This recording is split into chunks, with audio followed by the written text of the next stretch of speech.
Good evening, everyone. We are live on the Friends in Fiction official book club page. We hope you all have had a fabulous Father's Day and Juneteenth weekend. And we are so excited because we are here with the fabulous Mary Kate Andrews to discuss the Homewreckers. I'm Lisa Harrison, and my co-host Brenda Garner, the beautiful Brenda Garner, is here. Brenda, would you like to introduce our amazing queen? I would love to do that. Thank you, Lisa. Now I'm going to get to the routine stuff first, and then it's going to get to the exciting part. But here we welcome Mary Kay Andrews tonight. She's a native of St. Petersburg, Florida, and now in Atlanta. She earned a bachelor's degree in journalism from the University of Georgia. A former journalist at newspapers, including the Atlanta Journal-Constitution, she made the leap to fiction in 1991 and has created realistic, memorable characters for dozens of novels. In 2006, Hissy Fit became her first New York Times bestseller. We'll get back to that in a moment. Love it. And of course, she's celebrating many, many weeks on the New York Times bestseller list with the Homewreckers. Let's see, how many is that? It's over a month. Yay! 5 big weeks. To date, her novels have been published in German, Italian, Polish, Slovenian, Hungarian, Dutch, Czech, and Japanese. But in whatever language, we know her best as one of the Fab Four, founder and co-host of Friends in Fiction. Welcome, Mary Kay. Hi, ladies. Great to be with you again. We are so excited to be with you. I'm glad that you were able to make it and join us tonight. So let's talk about that. Weeks on the New York Times bestseller list for the Homewreckers. Yeah, 5 weeks. We fell off last week, but that was to be expected. So I was thrilled. It's a very competitive, it's a very competitive list right now with all the big summer blockbuster books coming out. So I was thrilled to make it for 5 weeks. Well, that is just fabulous. And you have another landmark too, which I should have gotten down. But it is 30 years with MKA. And 30 books. Yep. Excited to celebrate with you. That's so amazing. I know, isn't it? It's just crazy. Is that surreal for you, Mary Kay? It is. It is. I can remember thinking, well, back in the day when I was a struggling newspaper reporter and a mom of young kids, I thought, well, if I could write one book and get it published, then I could work at home and be home when my kids got home from school. And that was as far as my career plan went. So to be here 30 years later and still be working in a business I love is more than I could have dreamt for. Oh, that is just awesome. Well, we are really grateful because we've had that now 30 years of amazing books as a result of that decision. I have to say, Mary Kay, our chat is exploding with congratulations. We love you. 30 years, 30 great books.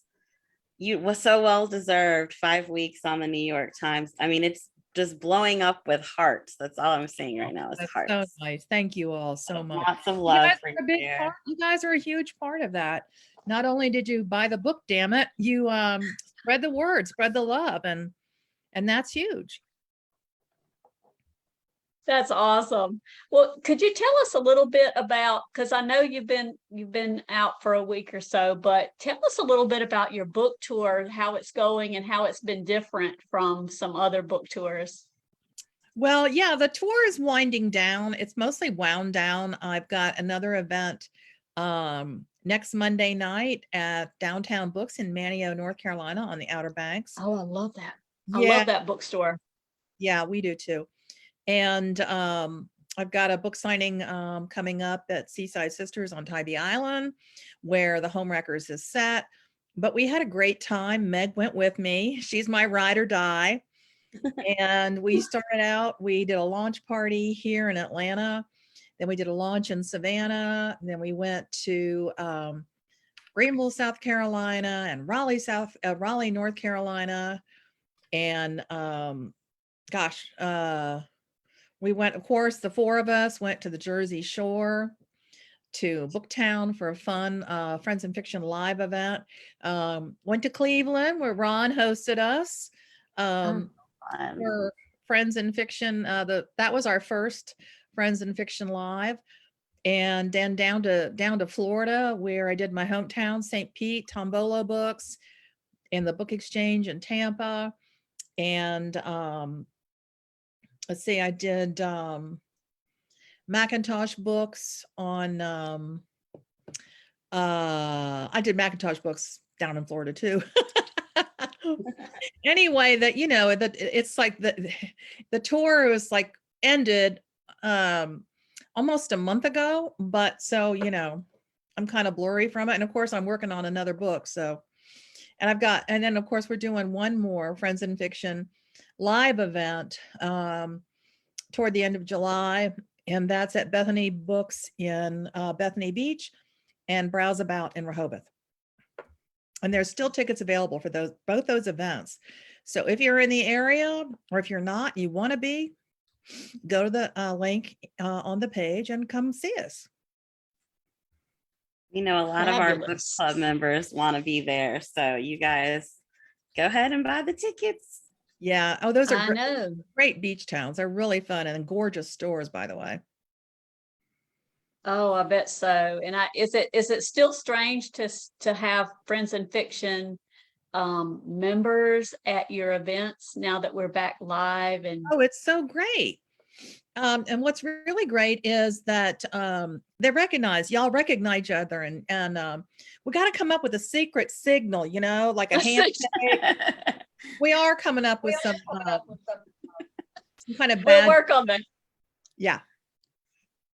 Throw down gang signs. I don't know what those mean. Our F and F crew. We got the F and F signs. Maybe it could be like that. How's that for F and There F? you go. We I have don't even to know if I make could do sure- it. Okay. So, We have to make sure that doesn't mean anything bad before. Oh, I Anything know. bad? We'll Oh, just no. double check it. We'll double check it. I guess we have to check the urban slang dictionary or something. Dictionary, yeah. No. Did you It say could you were mean working Friends on in badges? Fiction, or it could mean this. Yeah. We need to be careful. Yeah. Oh my goodness. Okay, well, moving on from that, that was quite an end to our book tour discussion. Somebody's going to do that to you, Mary Kay, next week. I hope so. That means that they were watching us tonight. Yes, That's true. please do. Well, I just wanted to mention to our book club members out there, we are going to talk about the Homewreckers tonight. We're going to be spoiler free until 7:20 or so, but we will give you the spoiler warning. And then we're going to get down into some very interesting details, which is one of the fun things we get to do that a lot of people don't, because they don't like, they aren't able to do the spoilers.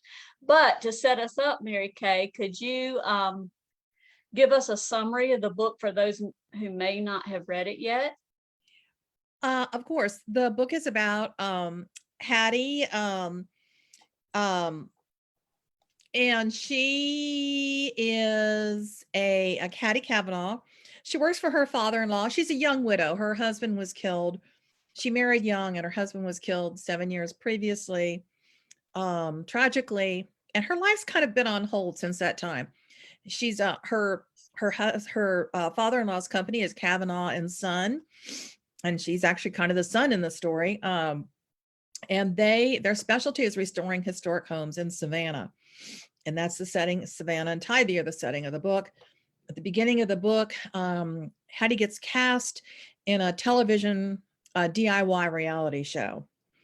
And for that show, she has to buy and restore an old cottage. And of course, affordable is the single most important thing in this equation. So she finds an old cottage crumbling, literally, out on Tybee Island, and she goes to some means to get the money, scrape together the money to buy the house, and they start shooting the show. And the producer who discovers her pitches it to the network as a show called Saving Savannah, about saving historic homes in Savannah. But once the network executives get a hold of it, they come up with a better, sexier idea, which is to do a mashup of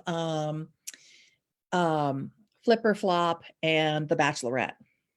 So they pair her with a hot interior designer from LA who has a big social media following, with the assumption that sparks will fly and there'll be a giant romance and heat will be, you know, rising off the screen.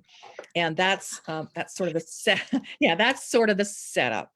And of course, the house needs way more work than Hattie has anticipated. And of course, because it's one of my books, there's an old mystery. There's a body, and there's a love triangle. Is that enough to cram into one book?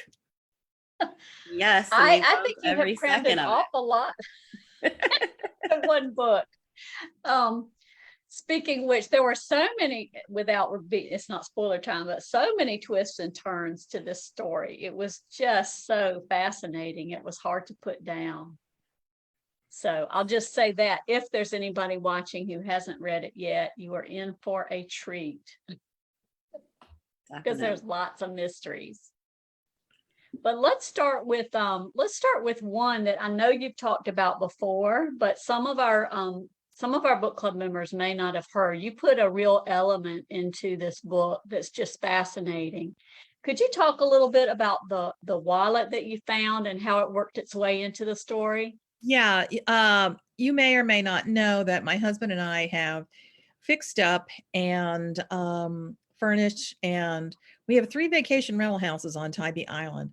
So in 2020, we bought an old duplex. It was built in 1935, and we set about restoring it, turning it into a single family vacation house. And really early in the process, our contractor came to us and said, well, there's a bad termite damage and water damage in the back wall of the original downstairs bathroom. We're going to have to tear it out. So they went to tear it out, and one of the workers came to me and said, we found this old wallet in between the wall joists. And so they gave it to me, and I opened it up, and it was a time capsule, literally, from 1954. It had belonged to a woman. Her name was Melba, and it had her driver's license, her social security card, her military dependence card. It had photos of her husband, who was obviously a sailor in the Navy, and a picture of a child in a baby carriage. And the only thing it didn't have was any cash. And we couldn't figure out how it got in that wall. Now, there was a slot in that bathroom wall.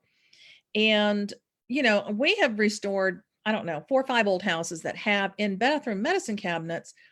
Frequently, there's a slot in the back of the medicine cabinet where people would dispose of used razor blades. Well, this was a much wider slot. It was like a tissue dispenser built into the wall. We'd never seen one like it. And that approximately is where we found the billfold. We still don't know how or why. So that night I went home, I posted on social media. I found the woman's obituary. She died some years previously. And immediately people started responding, and I found the names of her survivors, but I couldn't find them on social media. So I posted on my Facebook page and on my Instagram page and went to bed. But the next morning when I woke up, it had blown up. I had hundreds and hundreds and hundreds of comments, and someone had tracked down her son and her daughter. They contacted me. Savannah television station contacted me, and they came out and did a little segment about the wallet in the wall. Eventually, we invited the son and daughter to come and see the house. It turns out their parents lived there for just 1 year in 1954. Their dad was in the Navy. He was at sea, and their mom was home with their infant baby brother. He was less than a year old. And neither of them had any clue. And I said, well, you know, tell me about your folks. And the son said, well, mama was a pistol. And he said, from what I hear, most nights while daddy was at sea, mama could be found down at Doc's bar. with my brother in the baby carriage. And my only thought was, well, maybe when Daddy went to sea, he decided he would nail her feet to the floor by hiding her billfold. But again, we never found any answers to that question. So I knew there would be a body in this book. I didn't know who it was. I didn't know where the body was. I didn't know how it would be discovered. But once we found that billfold, I thought, it was like, okay, now I know. And so the story sort of blossomed from there, from the finding of that wallet in the wall. And they find one in the book, in the Homewreckers. Same thing. The contractors are jackhammering an old wall with damage, and they find a wallet in the wall. In the book, the wallet belongs to a beloved teacher at the all-girls Catholic school that Hattie and her best friend Cass attended. And this teacher, her name is Lanier, and she was the cool teacher at their Catholic girls' school. And she was something of a mentor to Hattie. And she disappeared some years earlier. And with no trace. She just one night went to bed. She and her husband had been in a Super Bowl party. They came home, sent the babysitter home. And the next morning when the husband woke up, Lanier vanished without a trace. And so that's how the wallet in the wall morphed into the wallet in the wall in the Homewreckers. That sounds so much like a Nancy Drew mystery, the wallet in the wall. Well, my sisters and I had an older sister and a younger sister, and we were big Nancy Drew readers. And I don't know too many mystery writers women mystery writers who didn't cut their teeth on Nancy Drew. Oh, isn't that interesting? I could listen to you talk about that story all day. Like, that is just so cool. Like, of all the people and all the home renovations that happen in Savannah or Tybee, it would be the Mary Kay Andrews that has the coolest thing happen and make its way into the book. Like, it was meant to be. It was so good. I think some people, I don't know if writers are more tuned into this kind of thing, but I've had lots of things happen over the years that kind of reached into the plots of my books. And I'll tell you one example I didn't even think of until I was doing the copy edits for the Homewreckers. I was doing the copy edits, and I went back to look at the TV footage from that spot I did, and the original post that I did on social media. And for the first time, I didn't keep the wallet or anything in it. I gave it back to Melba's son and daughter, but I saw a close-up of the driver's license. And for the first time, it struck me, Melba's last name was Lanier. Wow. And I don't know if I subconsciously, buried that and then dredged it back up, or how that happened. Wow. Yeah. The real Melba's That last name is is Lanier. that is so amazing. You heard it here first, folks. That is amazing. Wow. How do you follow that? Okay, we're gonna try. I've got some questions from the chat, and I'm gonna go ahead and give the spoiler warning. This question may not be a spoiler, but it's time. We're gonna dig into the nitty-gritty from this point forward. So, okay, Meredith would like to know, were any of the characters, especially the retailers, crew, etc., based on real people? Well, yes. Some. Let's see. So I dropped little Easter eggs all through this book. So it's like, if you know, you know. So there's another DIY show. The biggest hit on this fictional network is, I think it's called something Coasting. Anyway, the hosts are Will and Christy. And that's a direct, sly reference to our own Christy Woodson Harvey. And Gotcha. there's an artist there. When Hattie goes to decorate the house right before the big reveal. They have to furnish the house and decorate it. And she's in a hurry, and they can't get the network keeps moving the deadlines up and up and up. And so she's got to decorate it like overnight. So she goes to a consignment store in Savannah called Clutter. And there is a real consignment shop in Savannah called Clutter. And she buys art. Yeah. And she buys art from a couple of real local artists.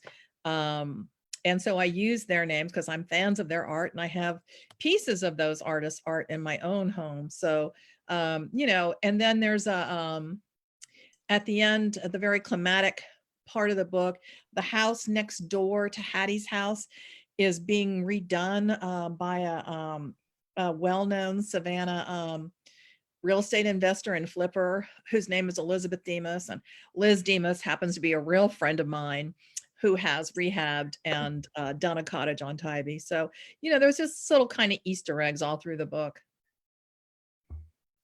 Awesome. I love that. I know, I do too. Maria would like to know if you will be doing any more purchases of places to renovate or flip or rent to rent. Rent and flip. Yeah, my husband's, no, we don't flip them. We have them as vacation rental houses, and if people are interested, they can go to my website, and they can, you can stay in Coquina Cottage, which is where the real Wallet in the Wall was discovered. No, I'm sort of not a catch and release person. So like Hattie says, don't fall in love with what don't fall in love with doesn't love you back. Right. And that's what Hattie's father-in-law Tug keeps telling her. If it don't love you, don't fall in love. If it can't love you back, don't fall in love with it. And that's what my husband always tells me when we're looking at houses. Don't fall in love with it. It's a business decision. It's a business decision for my husband. And for me, it's right from here. I get an emotional attachment, which is another reason why we don't buy to flip. But how can you not? Because, and I realize you're not flipping, you're buying and creating, but all of those, I mean, I see all the posts of, the changes you've made and the items you've acquired. And it's obvious that there's such a piece of you in each of those homes. So, how could you not? Yeah. I mean, it's like the characters in my books, all the protagonists in my book have some of my DNA in them. And these homes are not vanilla condos that, could belong to anybody anywhere. They're me. I mean, I've picked every single item in them, and I've dragged them home, and I painted them and scraped them and, fixed them up, and they matter to me. And that's, I really love sharing them. The first thing we do when we get to one of the houses, I open up the guest book and see the comments that our visitors have left for us. And that's actually that leads right into another question. Do you have any funny or strange experiences with any of your past guests that have stayed at your rental homes? Well, one of the most memorable ones was a little girl had written in the guest book at the Breeze Inn, which was our first cottage. And it's the smallest of the houses. It's 3 bedrooms and 3 baths. It's quite small. And this little girl she was 9 years old, and she had written, Miss Mary Kay, I love your house so much. My favorite part was exploring it. I pulled down the attic steps and discovered things. I'm like, oh my God. This kid pulled down the steps to the attic and went rummaging around in the attic. Oh my gosh. Yeah. But people sometimes leave me little gifts and little notes. They'll like hide notes, and the housekeepers maybe don't, the housekeepers aren't looking in empty dresser drawers, but I'll find a little note someone has left. Oh, or a gift. That's sweet. Oh, that's awesome. Yeah. There is one comment I want to share from Beth. She says she lives on Wilmington Island between downtown Savannah and Tybee, and she loves all of the local references in the Homewreckers. And then she sent you lots of hearts. Oh, that's yeah. Yeah, there are a lot of real places in the book. The Sunday Cafe, which is where there's a very romantic scene between Hattie and her co-star. That's a real restaurant, and it's one of our favorites. And you know, Crystal Beer Parlor is a Savannah landmark. It's been around for, I don't know, 80 years, I think. There's a scene at Crystal Beer Parlor. Foxy Loxy Coffee Shop is a real coffee shop where I love that name. I do too.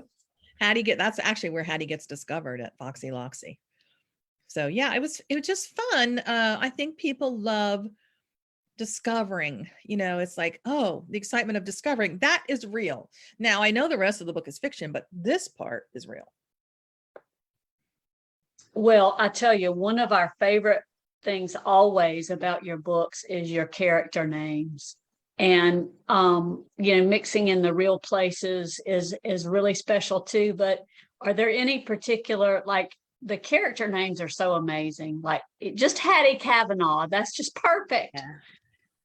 And how do you come up with your character names, and how much time do you spend, you know, working on them? And I know we've got to get to some spoilers, or we issued our spoiler alert for nothing. But Oh, well, I spent a lot of time thinking about the names. Hattie, I knew that I wanted to name her Hattie from the beginning. There's the jaded police detective in the book. His name is Al Makarowitz. Well, I stole his name from a dear friend, Alan Makarowitz. And in the book, he's a widower, but in real life, his real wife, Jenny, is still with us. And they are not as old as Al is in the book. But I just I wanted an ethnic sounding name, and Alan Makarowitz walked right into the book. And you also, that is, to take it a step further, you have awesome names, and then you back it up with awesome nicknames. So it's like you almost do double the work for some of these characters. Well, I like colorful names. And for instance, Cass's mother's name is Zenobia. Yeah, I love that name. I do too. I do too. I loved Zenobia. Zen, they call her. And you know, she runs the show. Tug, she's the office manager at Kavanaugh and Sons. Tug thinks he runs the show, but really Zenobia runs it. And I love the nicknames that Letha gave to everyone oh yeah, in the crew. I was like, oh my gosh, it felt so real from working on sets before. That part really felt real. Yes. Yeah, when Letha walked onto the page, I had to like back her down because she wanted to take over. I love hearing that, because it's so funny that how these stories evolve. I mean, it's just so crazy. And the question I have to ask now that we have spoilers is, how on earth Hattie did not have a nervous breakdown during this book? Because everything under the sun happened in this house. Yeah. Well, you know, there's a mean old lady, and she is a member of the family that lost the house. The house sat so long and was in such disrepair. The city condemns it and auctions it off, and Hattie's able to buy it out from under the longtime family owners. And this is one spiteful old lady. And so I kept trying to think of what she would do. And the length she would go to. And then, you know, her family. This is a messed up family. Yeah, it is. Yeah. Say that again. Yeah. So Big Holland and Little Holland and their mom, Dorcas. Yeah, they're messed up. Oh, goodness. Yeah. And Holland, oh my goodness. I just, you know, he jumped off the page just to me because of just his personality at the, you know, when the home went to sale at the courthouse, and just the intricacies involved there. I was just like, I was sure he was the mastermind. I wasn't sure that he wasn't. I mean, I will have to tell you, I wasn't sure who done it, who was responsible for Lanier's death until right near the end of the book. Wow. The suspects were like fighting with each other to step forward and say, I'm the one that done it, because they all had motive and they all had opportunity. And it's so interesting because you said earlier, and I hope, did I interrupt you, Lisa? No, go ahead. Oh, okay. I guess it's so interesting. You said they were fighting, for, I guess, for who was doing it. But in the summary, Lanier disappears without a trace. But by the end of the book, and Right. we're doing spoilers. So by the end of the book, it's like everybody and their brother knew something about it. Yeah. And nobody talked. Right. Everybody was in full cover your ass mode. Yeah. Mm-hmm. Big time. And so I kept trying on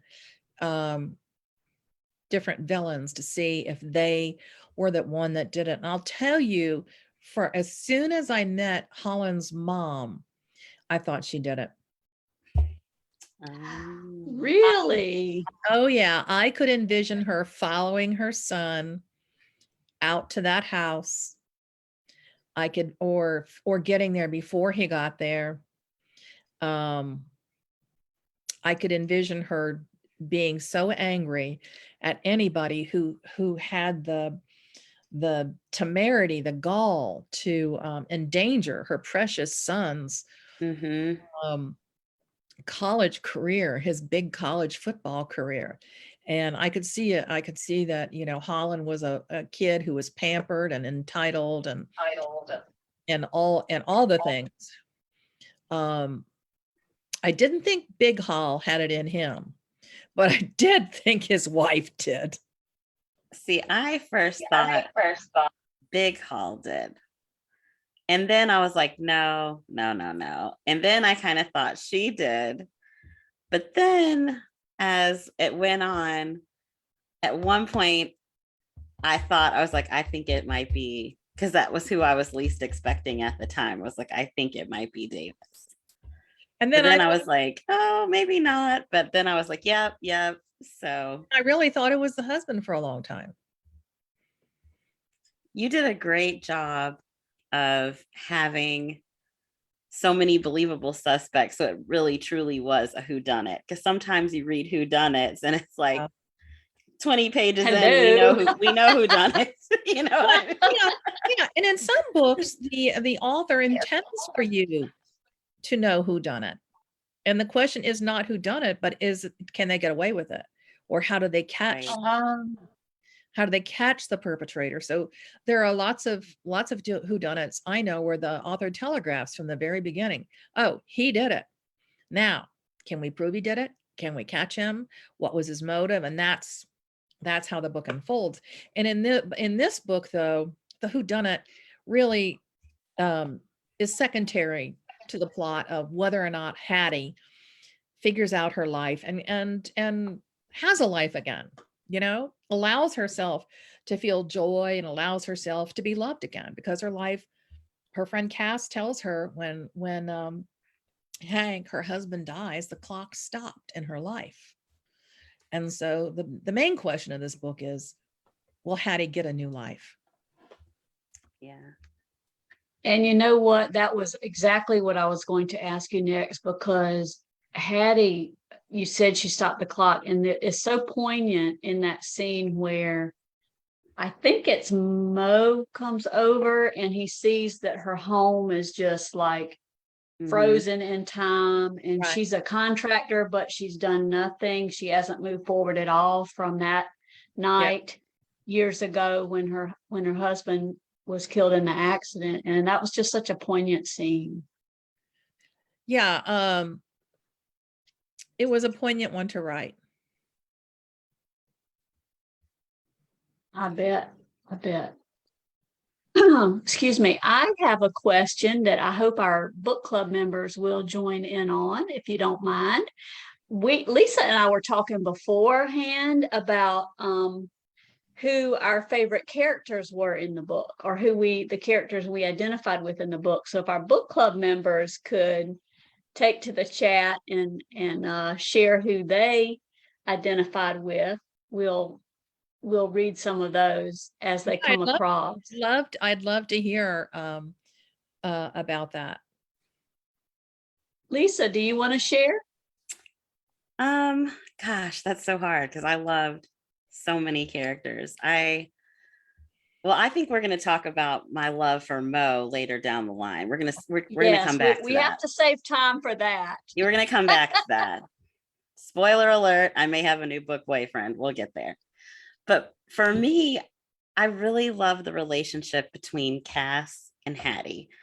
I love female friendships. I love strong female friendships. And I have, like, some of my closest friends are from high school. And I felt like Hattie and Cass were like two of my best friends. I could relate more to Cass, but I loved Hattie. Anytime you have a strong, kick-ass female who's not afraid to be herself and do everything that people tell her she can't or shouldn't do, and she does it better than them, I'm all in. I'm all in. Yeah, I love, and my oldest friends are friends I made in 7th grade. And we still have, we still have our girl gang. We get together on big birthdays. After my daughter Katie died in March, they couldn't come for her service. They all watched the service, but they all came up to spend a weekend with me the weekend before the book launch. So we had a big old-timey slumber party. Oh, that's Girls I've been friends with since they were 13 years old. My mom's age, yeah. That's awesome. That's a treasure. Yeah, it definitely is. Lisa and I didn't discuss which characters we liked the most, but it's funny that because I really, even though Hattie's sort of the obvious choice because of her strength, I really liked Cass. And one of the reasons I liked her is she was so loyal to Hattie. And she had that key piece of information that it was painful for her to share, but she came forward and did it. So I was going to say Cass without even knowing what Lisa said. Yeah. Yeah. When somebody goes home to their mom and says, Hattie's folks are basically abandoning her. Dad's going to prison. Mom's moving to Florida. Can she come live with us? That's a friend for life. That is a friend for life. Lisa, what are our book club members? We've got a couple comments. Meredith said, I loved Letha and Cass, but honestly thought Dorcas was such a complex character that she fascinated her too. She said, I did not like Trey, LOL. Jordana says Hattie. She's at a crossroads in her life and just needs to believe in herself and make her own joy and be proud of her decisions. So Hattie can inspire that. We've got so much love for you in here. Debbie likes Mo, and I might have to duke it. Debbie said she likes Mo and she might have to duke it out with me to fight her. Okay, Debbie. Susan also liked the friendship with Hattie and Cass. And my mom said Hattie and Cass loved their truth as friends and acceptance. Yeah. Oh, don't you love it when your mom's out there? I know. I was like, Joyce. Oh, that's my mom. Yeah, we love it when Christy's mom Beth watches almost every show, and we love it when she drops in a comment. Yeah, it's always fun to see. And Maria also liked the hero, the dog, Ribsy. Ribsy. Yeah, that's another Easter egg. That's my shout out for Beverly Cleary. Ribsy was the dog in several of the Henry. Oh yeah. And that was a question from Michelle that we were going to have it on our list to ask. So there you go, Michelle. Yes, definitely a shout out to Beverly Cleary. That's awesome. Well, she definitely got that Easter egg because that was her question. Yeah, there's another one in there too for, my friend Diane Chamberlain. Diane's been on the show a couple times. She's great, writes great women's fiction. She in her earlier life was a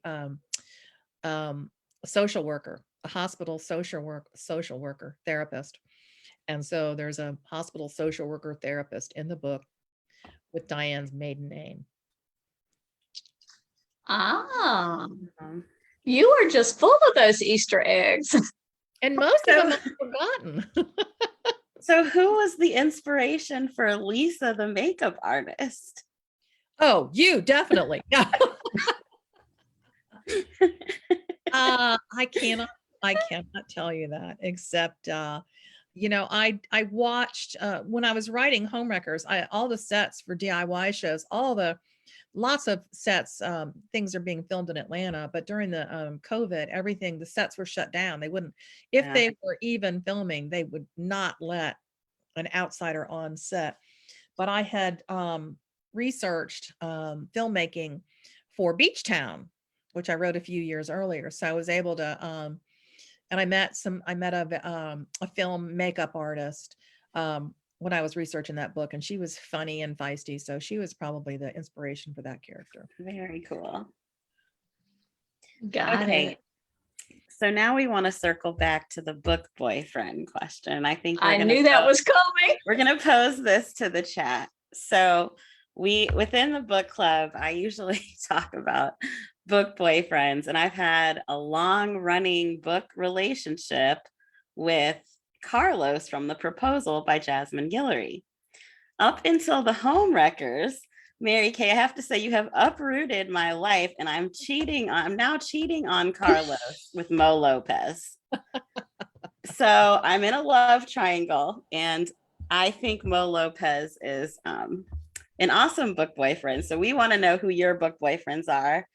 And Debbie wants to fight me for Mo. So I'm sure there's some other girls out there who like Mo too. I was telling Lisa and Brenda, one of my favorite recent reads is called Flying Solo by Linda Holmes. It's a terrific book. You guys should all buy it and read it. So there's a sexy librarian in that book. And he's hot. That's all I can tell you. And he's hot because he's a good guy. And the protagonist does everything she can think of, basically, to tell him to go away, but he just won't go. And so he is one of my recent favorite book boyfriends. Brenda, what does everybody else say? do you have a book boyfriend?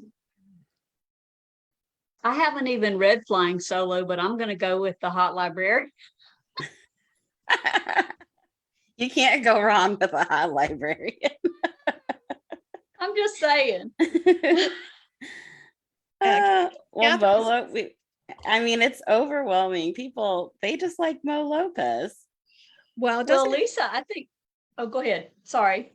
I just can think so many recent book boyfriends. Catherine Center, who writes great rom-coms, and she's going to be on the show, I think, later in the summer. Her new book is called The Bodyguard, and she's got a hot book boyfriend in there, and he is he's a movie star who's come home to Texas, and he's got a stalker fan. And so the protagonist of that book is his bodyguard. So that's that's really a fun one. Well, Ron Block says, ahem. Hot You're librarian. clearing your throat, but I don't see you answering the question, Mr. Block. So Yeah, go ahead and share. His book boyfriend is probably the hot librarian from Flying Solo. Mary says Jamie Fraser is her book boyfriend. Yes, a lot of people I'm sure would agree with that as well, from Outlander. I'm sure they would too. And Marlene, who we like to refer to as Ms. M, is sticking with Mr. Him Mr. M, also known as Matthew McConaughey. So I guess we'll give you that because of green lights. We'll give that one to you. Okay. Only because it's you, Marlene. Kathy says her newest book boyfriend is also from a Linda Holmes book. Oh, Dean from Evie Drake is Oh her my book God, boyfriend. I love that guy. Yeah, he's my Oh, I forgot about. a hot baseball player. Definitely. And Joe Dennis says Joshua Templeman from the Hating Game. Oh yeah, that's a good one too.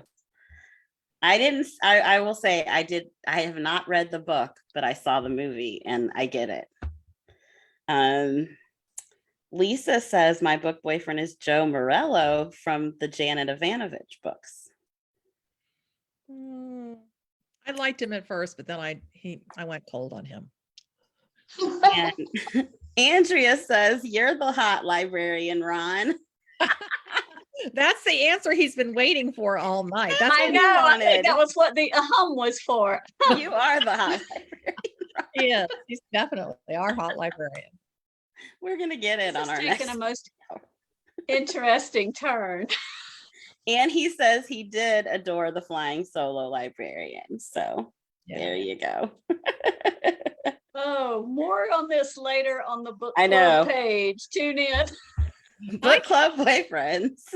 I can't wait to see what everybody their responses. I think it's a great question.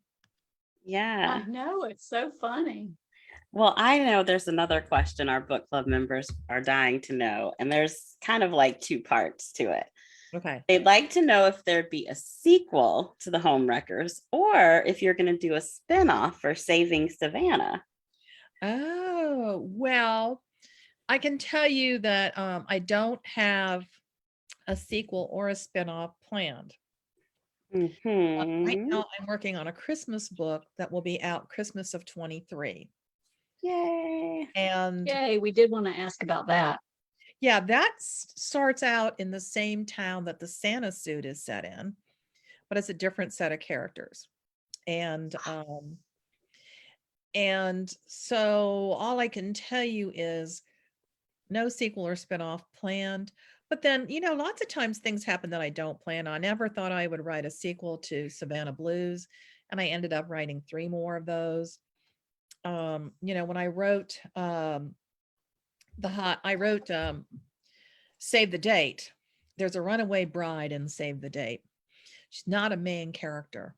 But at the end of Save the Date, it's a runaway bride, and she ends up hiding out in a treehouse in an island off the coast of Savannah, off the coast of Brunswick, Georgia.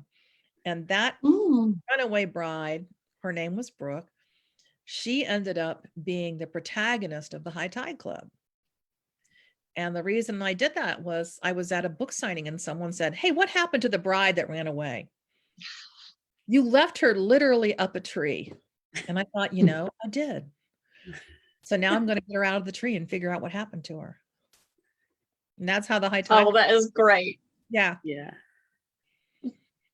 That's awesome. So who knows? Maybe I'll give Cass a book. Yeah, I Ooh. love that too. Any of these characters, that's one thing I can say that's consistent in all of your books, is any of your characters could have a spinoff or a story in their own right because you fall in love with all of the characters. It's not like, oh, there's just one or two, but I mean, I love the Santa suit. Like, that's my favorite Christmas book now that I'll probably read every year. I loved all the characters in the Santa suit. Oh, and I should tell people right now, for some reason, the Santa suit is you can get the ebook for $1.99. Yes. Ooh. It's on sale right now. Somebody posted to the Friends and Fiction page today, and I went and checked it out, and by golly, they're right. Yep. So you could download it and save it for next holiday season, or you could cool off. Christmas in July. Yeah, it's 98. It's not 98 degrees here in Atlanta. So oh my gosh, Yep. it is so hot. I know it has been here too. It's crazy. So if you want a good Christmas read to get you in the spirit, That is an excellent choice. I'm glad that you brought that up because we like seeing those deals too, even though we like supporting our independent Oh, bookstores. yeah, That's a good way to snatch up a book that you haven't been able to get to. yeah. Definitely. Lisa, do we have anything else in the chat? Well, we have lots of comments and we do have a question. Anissa wants to know if you could have dinner or a drink with anyone alive or dead, Oh, my who would it goodness. be and why? Oh gosh. Well, authors come to mind. I don't know. I'm a big Daphne du Maurier fan. Rebecca was one of my favorite ever books, and movies too, the original movie. And so I don't know, Daphne du Maurier might be a fascinating person to have dinner with, because that was one twisted sister. She wrote the short story that Alfred Hitchcock used to make The Birds. Really? Yeah, Really? yeah, I didn't You're know not that. kidding then. yeah. Wow. I did That's not know that. fascinating. I'm a Yeah, we Hitchcock apologize. fan. We apologize for saving that difficult question for the end of the conversation. That's a It's good Anissa's question. fault. Yeah. Well, Mary Kay, is there another project that you would like to share with us that you're working on besides the Christmas book? Well, I've started Or doing started doing research on a project that was inspired by an old portrait. I saw a photo of this portrait in an auction listing for an Atlanta auction house last summer. And I've been so fascinated with it. I've started researching it, and I think it's going to make its way into a full-length book. Yeah. But I don't want to give away too much, because we'll have to see. Okay, that sounds promising though. Yeah. I dreamed a scene so vivid last week that I woke up and I sat up in bed. It was when I had really bad COVID and my husband moved into the spare bedroom. So he didn't get infected. So I had, this dream was so vivid. I woke up and I wrote a prologue to a novel. Oh, I am so glad you said that, Mary Kay, because I wanted to ask you about this prologue. It was so interesting, and I went back again after I read the book and read it again, and I was like, wow, that's amazing. I wrote that prologue early and my editor didn't want me to use it. Really? Well, her thinking was the reader doesn't know who that is and doesn't know why we care. And I said, but I'm going to tell you that. I'm going to get to that. And so I had to revise some of the plot so that you care earlier on who that woman is and what happens to her. But I like the prologue a lot. And because I'll tell you, I grew up reading Gothics, Victoria Holt, and of course Rebecca du Maurier, and it reminded me of a scene from one of those Gothic novels. And so I had to fight to keep it in there, but I'm glad I did. And I'm glad you liked it. Oh, I'm glad you did. Me too. I'm glad you I did loved too. it. I loved because it. I enjoyed it twice, the first time and the second time. Yep. I'd be, you know what, I'm curious if you read it again, if well, in the chat, if you went back and read the prologue a second time, will you let us know? Because me and Brenda, we didn't discuss that and we both did. So I'm curious if really? everyone else, this is the first time I found out that you did. And I did the same thing. So if you also did that, let us know in the chat just to see, how many people read the prologue twice. Yeah, I'd be interested to know that too. So good. Let's check. We always have quick responses. And hopefully that discussion will continue as well, because I just found that to be really fascinating. Yeah. There's a bit of a delay with the video, Brenda, if you want to go Oh, ahead okay. and ask your next. Yeah. Okay, well, I can't believe it, but it's literally, we're almost just about at the hour mark. It went so Oh fast. my gosh. For me too. I know. I can't believe it, but it's just been a fabulous discussion, and we'll try to get a few answers to that question from the group, but we can always go back and look at the chat.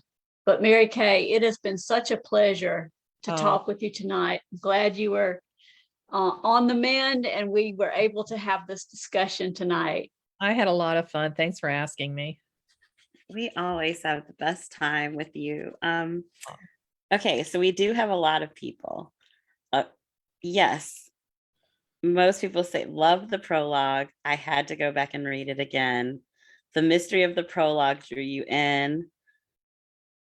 Yes, reread the, yes, some people read it more than twice. Ah, I So read there it 2 you can go times. back. Yeah, so a lot of people did. Most people read it again. And then the few that didn't said, I didn't, but I will now. Thanks for So sharing, now guys. you can Yes, go back to your editor. yeah. I have Overwhelming data. response. Yes. Yeah. Love the think that- prologue and yeah. read it twice. I think eventually she came around to my way of thinking. It's always a give and take, and that's a great thing about having a long relationship with an editor. I want her feedback. We both want the same thing. We both want the best book possible. And so Yeah. Absolutely. it doesn't matter like she slaps her hand down and says, no, we will not do that. It's a matter of like, well, what if I did this and this?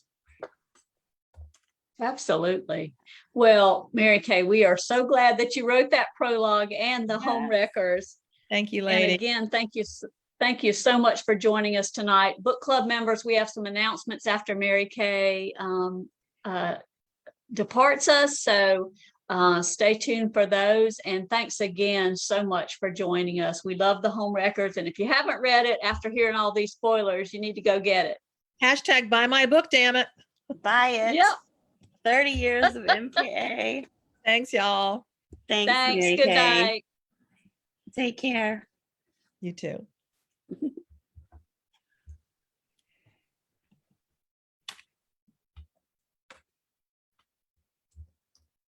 She is just a dream. I know. A And queen. such a fabulous I call her the fabulous queen. book. And each one, like when I read The Newcomer, I was like, I don't know if it can beat the new, Oh, I mean, all her books are just great. And, I will say she's so humble. When I always say she's the queen. When I see her, I'm like, the queen, she's like, oh no. And I'm thinking, yes, not many people can say they've been a successful published author for 30 years with 30 books published to their name like that. That's quite Well, an not only accomplishment. that. And she just does it with ease. well, with seeming ease, certainly. How And it's, yes. yeah, Yes. and I think that's the trick is it seems easy when you're reading it. It's like everything works, and that's Mhm. incredibly difficult to do. But the other thing that amazes me about her in the 30 years is the books are just so she continues to pull out new things and new Yeah. twists and new turns and new situations. So I they're can't wait still for the next relevant. one. Yeah. Yeah. They're still relevant. You Yeah. can go back and read her older books and they're still relevant now. They're not, how sometimes you'll read an older book and it's like obviously dated, kind of like when you're watching a movie and they pull out a cell phone the size of your purse and you're like, well, that's old. It's kind of like that, but her books aren't like that. Like you read the ones that are older, it doesn't necessarily seem that way. And then her newer books, the same thing. Like she consistently knocks it out of the park, and she's not done. She's got more books coming. So, I certainly hope so. yeah. Oh, that was best. just so much. That was just so much fun tonight. I just so excited to talk with her about that book. And I know you, I read it a little while ago. So, but you are like fresh on the characters, and it was so much fun Yeah. to discuss, to be able to discuss it here where we can talk about what happens. Yeah. And I with feel like there's spoilers, so it's much just, we could still talk about too. oh, I know. And I just like just the whole aspect, and we did talk about the song, but about how many different characters it could have been. And, just I'm babbling now, but the whole scene where they discover the body and the sequence of events that leads to it, it's just masterful. But I'm going on and on. So Well, no, you're right. And I had to go to the bathroom so bad when I was reading that part, and I would not put it down. I was like, I need to know. And I'm sitting there, and I have the book, but I also have it on my Kindle. And I was reading it on my Kindle, and I'm just like, oh, and then like 30 minutes, I was like, oh, I have to put the book down. It's just like you didn't want to put it down. I just wanted to keep reading. It definitely sucked you in. I think it's I funny think that.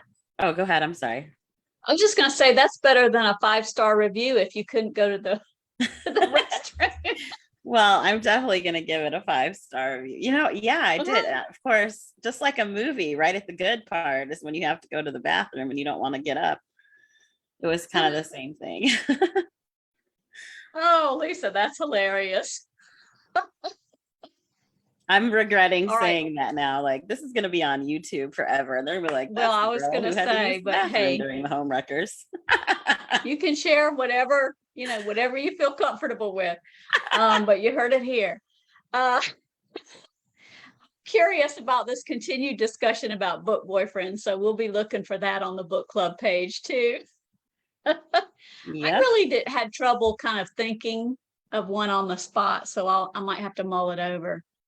One thing I wanted to be sure to do though, Lisa, is to mention what we have coming up in the next couple of months for book club. So if I could just mention that our next book club discussion will be July 18th at 7 p.m. Eastern, where we will discuss Book Lovers with Emily Henry. And I can't wait for that one either. I'm super excited. Yeah, that's going to be cool. And I love her cover on that one too. It's awesome. And then on August 15th, Sally Hepworth will join us for a discussion of The Younger Wife. And I know a lot of our book club members have been buzzing about that one. I'm super excited about that one too. And it'll be 9 a.m. her time the next day. That will be our first, time zone, big time zone. Breakfast book club with Sally Hepworth. Yes. Exactly. So Lisa, what else is coming up that you wanted to let people know about? Yes, we also have a fun happy hour coming up with Ron Block on August 19th, where we will be sharing some of our picks. Lots of books to share that will explode your TBR mountains. And then this week, let's go ahead and give a little tease. So we are going to be doing an exclusive book cover reveal on Saturday and giveaway. We will reveal the author, and she's going to tell us a little bit about the book. On Wednesday, we'll post about that. And then on Saturday, we will be the first ones to reveal the book cover. They wanted to exclusively reveal it on the Friends in Fiction Book Club page. So it's going to be super fun, and we will reveal it and also do a giveaway. So that's exciting. And then the following week, on July 2nd, I believe, we will also be doing a giveaway for Leslie Houghton's new book, After Everyone Else. Yeah. So we have 2 giveaways back to back. So stay tuned to the page on Saturdays. And then we've got our happy hour as well. Absolutely. And Leslie Houghton's book, her pub day is Tuesday. Mm-hmm. So she's going to be launching at Park Road Books in Charlotte. And I'm planning to go up there and enjoy the festivities there. So we may have some Facebook Living going on Tuesday night with Leslie. And that's next Tuesday, not tomorrow, Tuesday, the following next Tuesday. Oh, yes, Yeah, because it's only Monday now. I'm sorry. A week from tomorrow. a week from tomorrow. Yes. So Yes, that will be sorry. fun. I was and that'll be already great later in the content. week. Yeah, I wish. Is it Friday yet? Still don't know what day it is with COVID. I mean, I don't know what it's done to me, but my calendar is just off. Yeah. Whew. It's been, yeah, very true. So we've got a lot of exciting things coming up. Brenda, do you have anything else you want to share? Or what you're currently reading? Oh goodness. I'm starting Kimberly Brock's The Lost Book of Eleanor Dare, and I'm really excited about that. And I have Book Lovers just started as well. So what about you, Lisa? For me, I just finished the Homewreckers. So That's a as in surprise. 2 hours before we went live. I am reading right now. It is, I don't want to tell you the wrong title. It's a sequel to, I can't tell you that title either because I can't remember. I'm reading, it's called A Mirror Mended by Alex E. Harrow. And it's the second in a series. The first one was called A Spindle Splintered. And she takes fairy tales and it's like a retelling. So this one's a retelling of oh my gosh, Snow White. Wait, which is, yeah, Snow White. Sorry. It's really, really, really good. I've enjoyed it so much. So I really like the first one too. And they're shorter stories. So it's a quick read or a quick listen if you do the audio. Gotcha. Yep. I forgot to mention I just finished Jasmine Guillory's By the Book as well. Yes, I read that too. Wasn't that good? It was really good. Yeah, you can't go wrong with Jasmine Guillory books. No, you really can't. Yeah. Well, Lisa, I think our time is kind of drawing to a close, but I'm just so excited about talking with Mary Kay and getting a little bit more insight into the Homewreckers. It was just so much fun. I know. I loved it. Before we sign off, we do have a quick question in the chat wanting to know what time the cover reveal. So we're going to do the cover reveal at 10 a.m. on Saturday, June 25th. And on Wednesday, not sure what time, but we will be posting about, you'll know the author, the name of the book, and we'll do the giveaway on Saturday along with the cover reveal. And there'll be instructions you can enter, how to enter to win the book, but that's how it will go. So we're excited. Yay. And that's this Wednesday, unlike, me getting mixed up. This Wednesday, we'll announce who the author is. And this Saturday is the cover reveal. Yes. So we're really excited about that too. Yeah, it's exciting. Well, so I guess we are wound up joining us. I know. Thanks all our book club members who hang with us. We really enjoy spending this time with you, and we look forward to next time. Y'all have a good evening. I got to say y'all. I'm sorry. Good night, y'all. Night. Happy reading.